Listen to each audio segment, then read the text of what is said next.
நாகராஜன், தமுக மைதானத்தில் இப்ப போராட்டத்தின் நிலை எப்படி இருக்கு?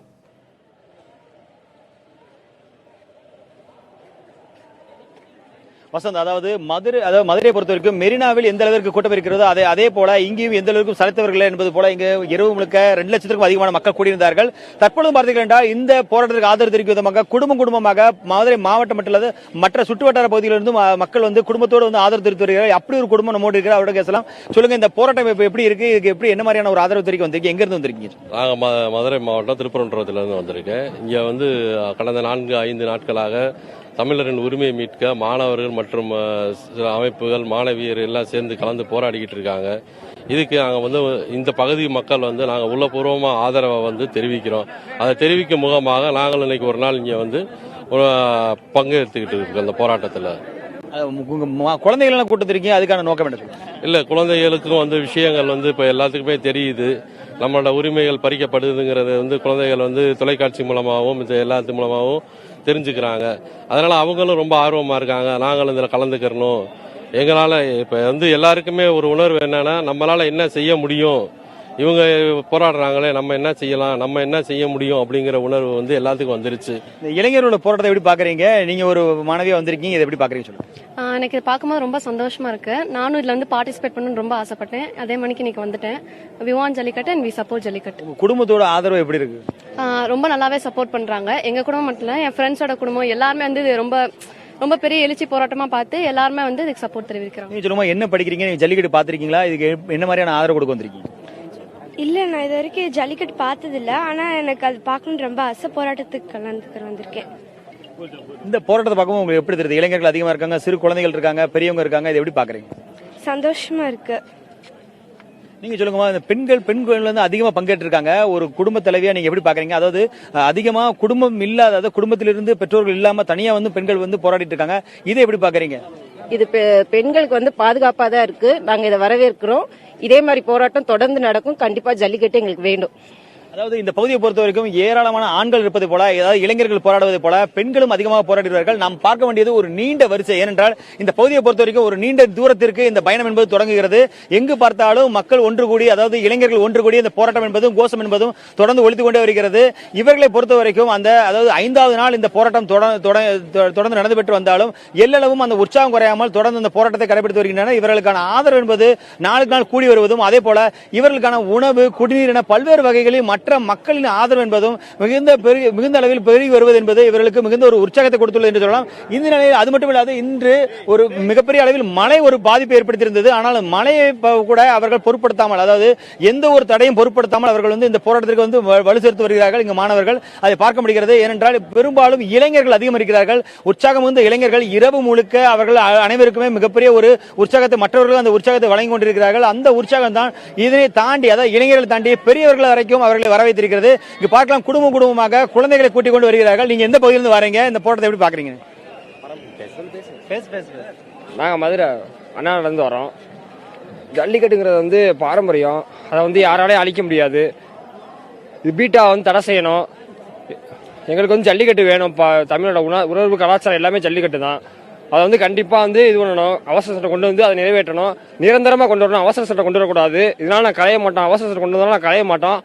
நிரந்தரமா எங்களுக்கு ஜல்லிக்கட்டு வேணும். பீட்டா ஒழிக, பீட்டா ஒழிக. அதாவது இந்த கோஷம் மட்டுமே தொடர்ந்து ஒழிக்கப்பட்டு வருகிறது. எங்கு பார்த்தாலும் இளைஞர்கள் கூட்டம், ஆரவார கூட்டம். அது மட்டுமல்லாது அவர்களுக்கு ஆதரவு தெரியக்கூடிய பொதுமக்களின் வரவு என்பது ஒவ்வொரு பகுதியில் இருக்கிறது.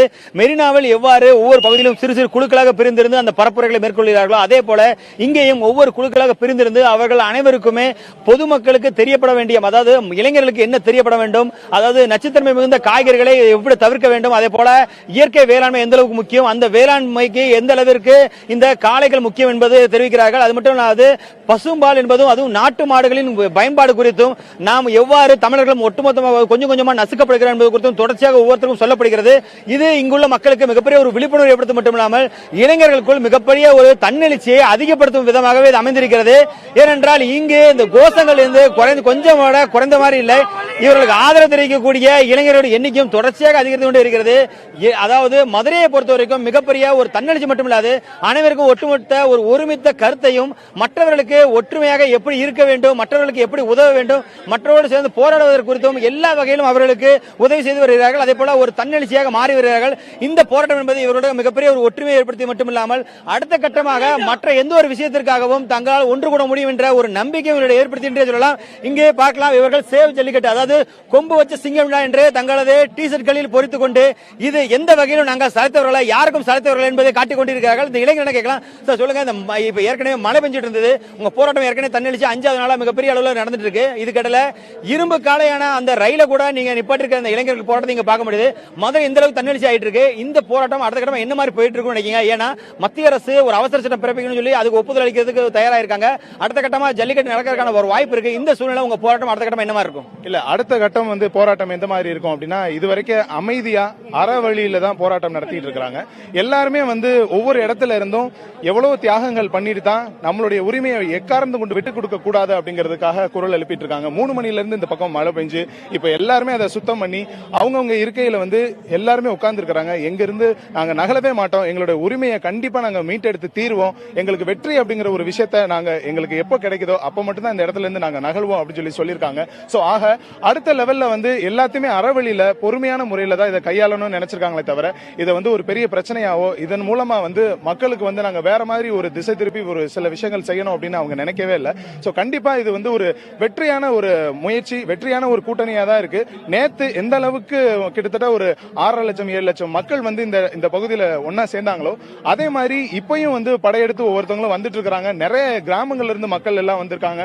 இவங்க எல்லாருடைய ஒட்டுமொத்த குரலும் ஜல்லிக்கட்டை நடத்தி ஆகணும், இந்த இப்ப இடைக்கால தடையை விதிச்சு நாங்க உங்களுக்காக மறுபடியும் நாங்க நடத்தி காட்டுவோம் அப்படின்னு சொல்லக்கூடிய இந்த பூச்சாண்டி வேலையெல்லாம் இல்லாம கண்டிப்பா இதை நிரந்தர தடையை நீக்கி இந்த ஜல்லிக்கட்டுங்கிறது எங்களுடைய பாரம்பரியம், இந்த கலாச்சாரத்தை எக்காரணம் கொண்டு விட்டு கொடுக்க முடியாது அப்படிங்கறத இங்க கரகோஷமாவே எழுப்பும். உற்சாகத்துக்கு நீங்க ஒரு மிகப்பெரிய இளைஞர்கள் ஒரு ஆதாரம் அப்படின்னா, ஒரு மிகப்பெரிய ஒரு அமைதிக்கு ஒரு பெண்கள் அதிக அளவில் கலந்துக்கிறாங்க, அது ஒரு பெரிய ஒரு சப்போர்ட் அப்படின்னு சொல்லணும். அதே போல குழந்தைகளோட வராங்க, இது எப்படி பாக்குறீங்க? அந்த பெண்கள் இந்த அளவிற்கு ஒரு ஒற்றுமையா, அதுவும் இரவு நேரங்களில் போராடுறதுக்கு அதை எப்படி பாக்குறீங்க? இது எப்படி பாக்குறோம் அப்படின்னா, இது ஆக்சுவலா இது ஆண்களுக்குரியது, இது பெரியவங்களுக்குரியது அப்படின்னு இல்லாம, இது பாரபட்சம் இல்லாம இது தமிழருக்குரியது, இது நம்மளுடைய பாரம்பரியத்துக்குரிய அப்படி ஒரு முக்கியமான ஒரு விஷயத்தை தான் இவங்க ஒரு கோட்பாடா வச்சிருக்கிறதுனால அவங்களுக்கு வீட்டுல 1000 வேலைகள் இருக்கும்.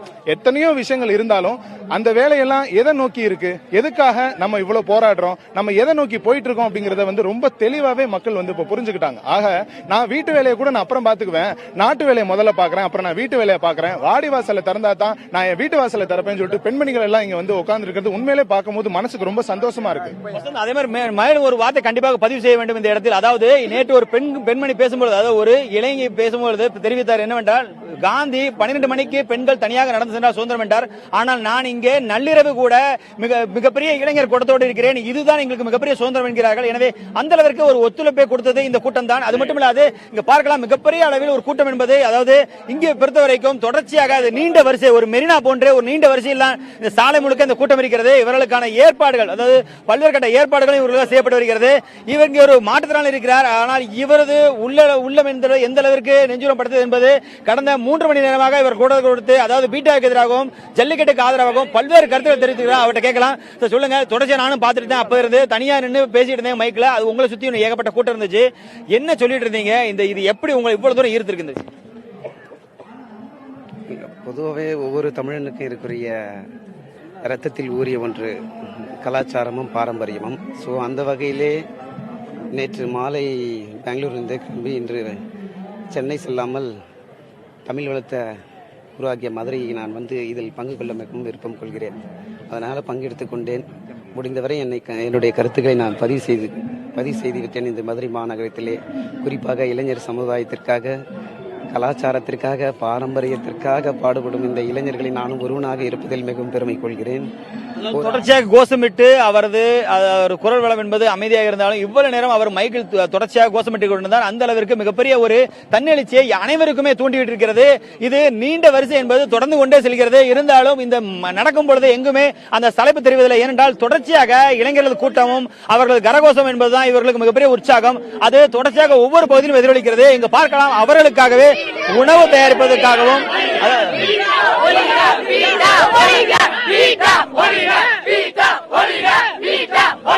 ஜல்லிக்கட்டுக்கு எதிரான ஜல்லிக்கட்டுக்கு ஆதரவு தெரிவிக்க வேண்டும், அதே போல பீட்டாவுக்கு எதிர்ப்பு தெரிவிக்க வேண்டும் என்ற தொடர்ந்து இந்த குரல் என்பது இவர்களுக்கு மிகப்பெரிய ஒரு அளவில் மனதில் பதிந்த ஒரு விஷயமாக பார்க்கப்படுகிறது.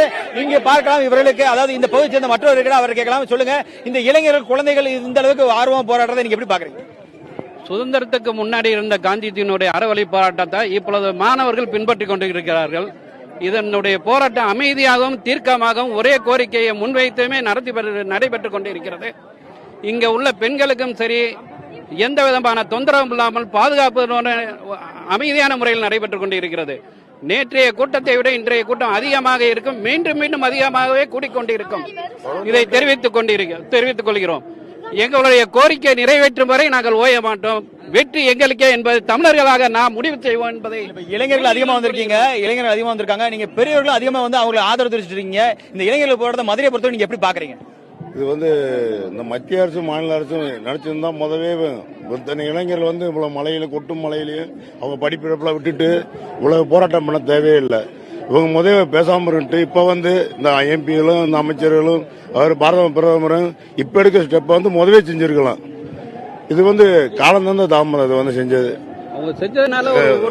ஒவ்வொரு பகுதியிலும் இவர்களுக்கான ஆதரவு என்பது கூடி வருகிறது. ஆட்டோ ஓட்டுநர்களிலிருந்து மற்றவர்கள் வரை ஏராளமானோர் வழக்கறிஞர்கள் என அனைத்து தரப்பினரும் மதுரையில் இந்த போராட்டத்துக்கு ஆதரவு தெரிவித்தார்கள். நம்மோடு மற்றொரு இளைஞர்கள் அவர்கிட்ட கேட்கலாம். சொல்லுங்க, இந்த போராட்டம் எந்த அளவுக்கு தற்பொழுது போயிட்டு இருக்கு? இப்ப பாத்தீங்கன்னா 5 நாளா தொடர்ந்து போராட்டம் இருக்கு. இந்த அரசாங்கம் வந்து எதுவுமே எங்களை கண்டுக்கிற மாட்டேங்குது. நாங்க வந்து பாத்தீங்கன்னா எப்ப பார்த்தாலும் போராட்டம் பண்றதே இல்ல. 5 நாள் ஆச்சு. இந்த ஓபிஎஸ் வந்து என்ன பண்ண, அவசர சட்டம்லாம் எங்களுக்கு தேவையில்ல, நிரந்தர சட்டம் தான் எங்களுக்கு தேவை. பீட்டாவை தடை செய்யணும், அதான் முக்கியம். பீட்டாவை தடை செய்யாம நீங்க அவசர சட்டம் போட்டு ஒண்ணும் தெரியல. பீட்டாவை தடை செய்யணும், இது வந்து தவிக்கணும். அதனால வந்து பீட்டாவை தடை பண்ணுங்க. எங்களோட கோரிக்கை வந்து பீட்டாவை தடை பண்ணணும். நிரந்தர சட்டம் எங்களுக்கு வேணும், வேற ஒண்ணு. அதாவது நிரந்தர சட்டம் ஒன்றே தங்களது குறிக்கோள் என்று கூறுகிறார்கள். அது மட்டுமில்லாது இங்கு பார்த்தாலும் எங்கு பார்த்தாலும் ஏராளமான இளைஞர் கூட்டம் பார்க்க முடிகிறது. வசந்த்.